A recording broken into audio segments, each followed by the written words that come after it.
On 23 January 2023, the Commission sent you a request for submission of the 5-year Declaration of Assets and Personal Interests.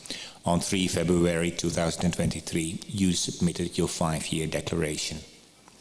The Commission also asked candidates to voluntarily complete and submit an ethics questionnaire, and you did so on the 5th of July last year, 2022. The Commission sent you 3 rounds of questions on 15 March, 28 March and 3 April respectively. You were asked a total number of 23 questions, including 65 subparts, and 38 of the questions included the request for further documentation.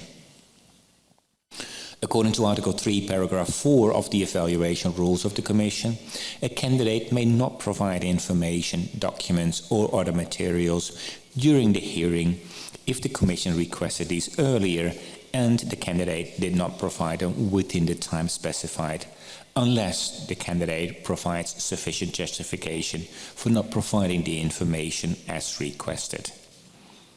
Members of the Commission will now start with asking you questions. Victoria Hanley will start with asking questions. We will try to keep our questions short and to the point, and we ask that your answers be short and to the point as well. Victoria, you have the floor. Thank you. Good afternoon. The issue I'm going to ask you about has to do with the discrepancy between declared expenses incurred by your wife's notary office for renting office space indicated in your 5-year declaration and the expenses incurred for rent that were indicated in the state tax declarations. I'll read to you a brief statement of what we understand to be the facts and then ask you some questions. In the 5-year declaration that you submitted to the Commission on 3 February 2023 as part of this evaluation process, you declared various expenses in connections with your wife's notary office. The amount that you listed for rental expenses for each of the 5 years differed from the amounts that had been declared to the State Tax Service as follows. In the 5-year declaration for 2017, you declared rental expenses of 29,300 lei. 137,382 lei was reported to STS for that year. For 2018, you declared rental expenses of 28,100 lei. 130,932 lei was reported to STS for that year. For 2019, you declared rental expenses of 160,000 lei. 205,746 lei was reported to STS for that year. For 2020, you declared rental expenses of 228,000 lei. 214,125 lei was reported to STS for that year. For 2021, you declared rental expenses of 327,000 lei. 323,099 lei was reported to STS for that year. So for the years 2017 to 2019, in the 5-year declaration, you underestimated the amount of rental expenses incurred by your wife's notary office. For the years 2020 and 2021, you overestimated the amount of rental expenses. When asked by the Commission in written questions about the difference between the amounts of rental expenses in your 5-year declaration and in the declarations to State Tax Service, you stated that the amounts you provided in your 5-year declarations were estimates of the amount of rent paid and that you had not received information on actual rental costs from the accountant as of the time when you filed your declaration. In response to the Commission's questions, you provided rental contracts covering the period of 2017 to 2021 and provided documentation concerning the calculation for rental expenses for 2017 and the amount of rent reported to STS for that year.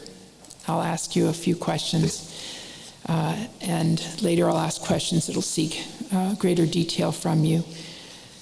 Please confirm that your wife operates a notary office and that in your 5-year declaration submitted to the Commission on 3 February 2023 as part of the evaluation process, you declared various expenses in connection with your wife's notary office and that the amounts you listed for rental expenses for each of the 5 years differed from the amounts that had been declared to State Tax Service. Thank you, Madam Henley, for this question. I confirm indeed the data mentioned in the declaration, five-year declaration for the Commission. And so you can confirm the amounts that I listed and that have been furnished to you, I think, in a handout, that the amount of rent you declared in your five-year declaration and the amounts of rent declared to State Tax Service are correct? Yes, I confirm the accuracy of mentioned data. Okay.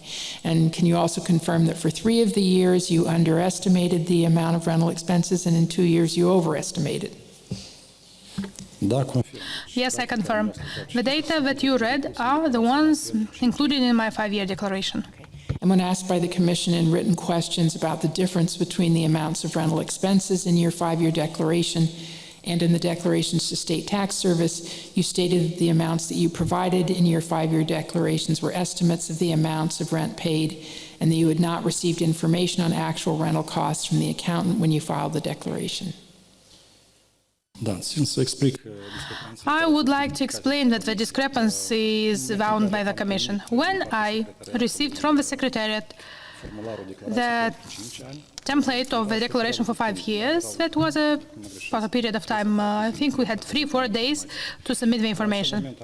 And at that time I asked the wife to give me information that she had at that time, her notary office, so that I could include the data. So I looked into the content of the declaration under item 10 of the declaration template from the Secretariat. I could provide an explanation where I wrote that I had this reservation that after the wife contacts the accountants who keep the financial bookkeeping and tax records of the office, I will provide additional documents. So I made this reservation. I wrote it there under section 10 and I submitted to the Commission. The amounts were estimates, probably as remembered in the short time that was given to answer the questions. And then during the first round of questions, I received all the annexes, tax declarations, payments that were made actually. Right. And in fact, in your five-year declaration, when you listed the amount of rental expenses, you did put approximate on each line, did you not?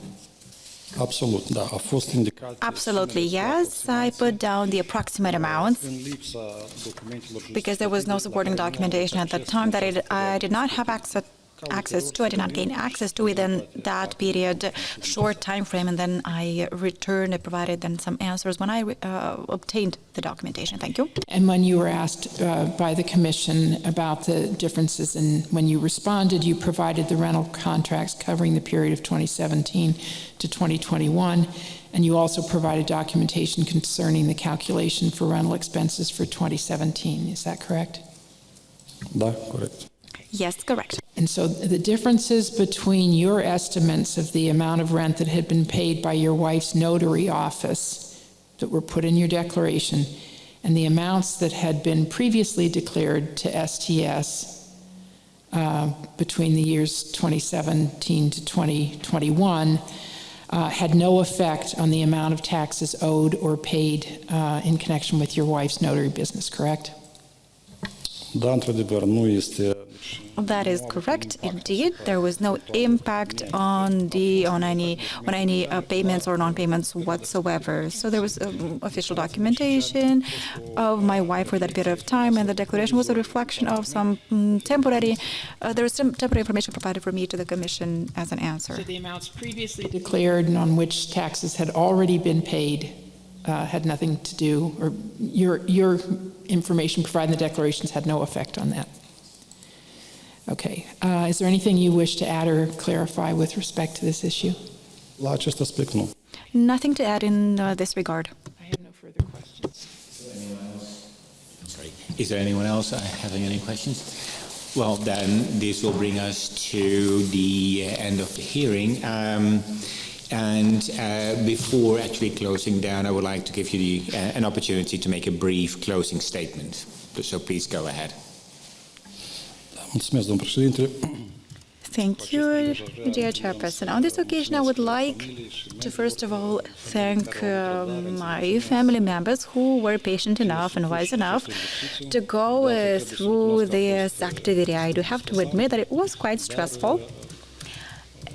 However, the upside of it is that it's been a positive experience for me too, because now I have a different approach. I see things a little bit differently, and it was meant to strengthen my financial discipline for the future. So I did not have such an experience before. Now I'm more cautious, more attentive. I realize that at any point in time in the future, you could be asked about matters that now you might not think anybody could ask anything about.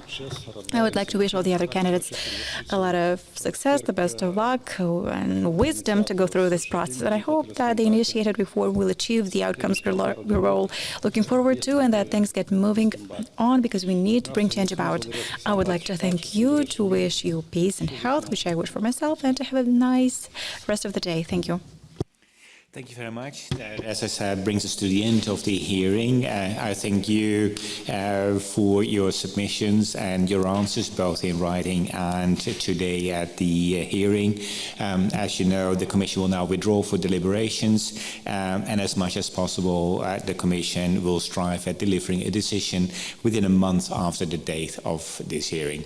Thanks again for being with us this afternoon, and have a good weekend.